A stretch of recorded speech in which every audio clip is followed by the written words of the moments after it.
What started at the turn of the century as an effort to gain a day of recognition for the significant contributions the first Americans made to the establishment and growth of the United States has resulted in a whole month being designated for that purpose. November is the time to rejoice in diverse and rich cultures, histories, and traditions, and to appreciate the great contributions of the Native Americans. As San Diegueños, it is only fitting that we take this time to honor the Kumeyaay, whose lands we now inhabit. The ancestral homes of so many members of this tribe have been either destroyed or misappropriated for the advancement of those who would lie, cheat, steal, and kill to get what they wanted.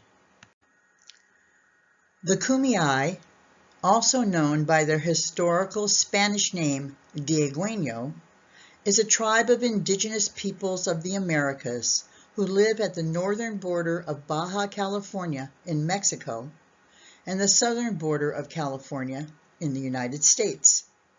Hard archaeological evidence clearly suggests the Kumeyaay Indians have lived in the greater San Diego and northern Baja California, Mexico area for some 12,000 years, 600 generations. The Kumeyaay fished, hunted deer, rabbit, quail, and antelope with bows and axes. They also fished with hooks and nets. The women wove coil baskets and made pottery, clothing, and shelter. The Kumeyaay had advanced land management techniques, including erosion control, controlled burns, and water management.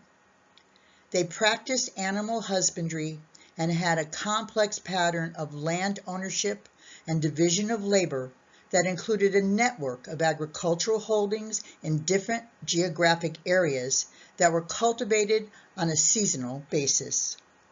The Kumeyaay engaged in total environmental management of their land and water resources.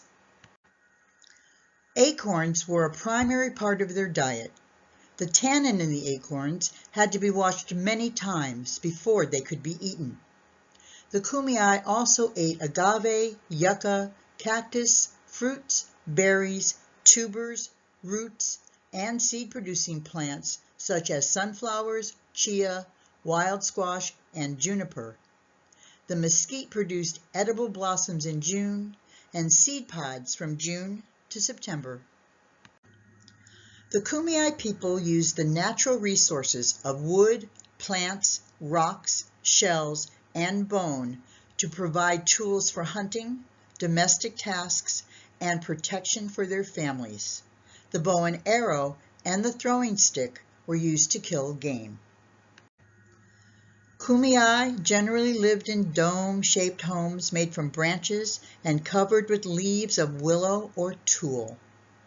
These structures had a hole at the top to let smoke out and rocks along its base to keep out the wind and small animals.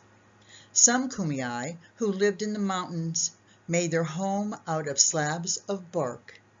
These structures were often temporary as they burned down their homes when families moved or if someone died in the house. During warm seasons, men wore nothing except for a high breechcloth to hold tools, while women wore an apron or a skirt made from willow or elderberry bark. In the colder months, they would wear blankets made from willow bark or rabbit skins. They wore agave sandals made from yucca and agave fibers when going over long distances, over sharp rocks, or hot sand. Some would wear bead necklaces as jewelry, with beads made of clam or abalone. Additionally, men could get their noses pierced, and women might have their chins tattooed.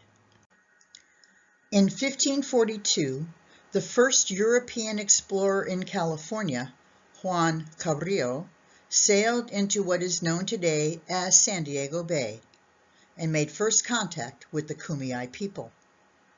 Before contact, the Kumeyaay lived along oceans and rivers. They lived in small family groups which had to move frequently to find new sources of food and water. Some of these nomadic clans were allies, others were enemies. Each clan wintered in a sheltered valley and migrated into the mountains in the spring. In 1769, the San Diego Mission was built by the Spanish.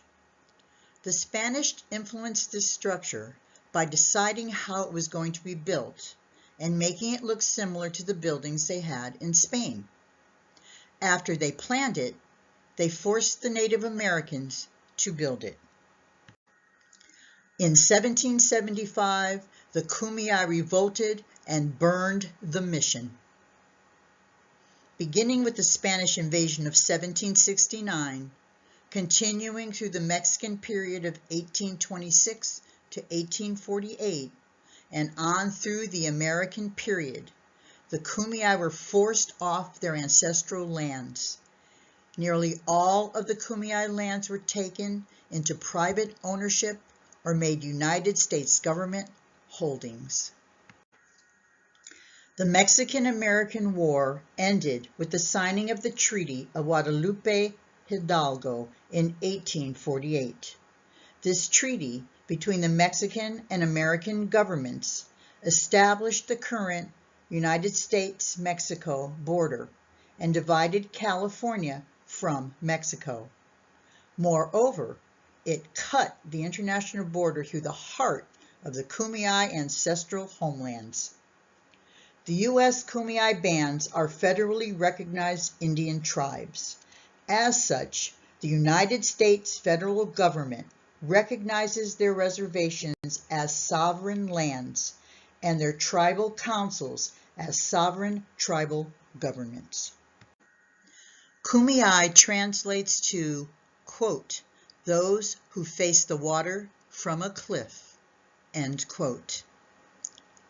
This has been a very basic overview of a brave and noble people.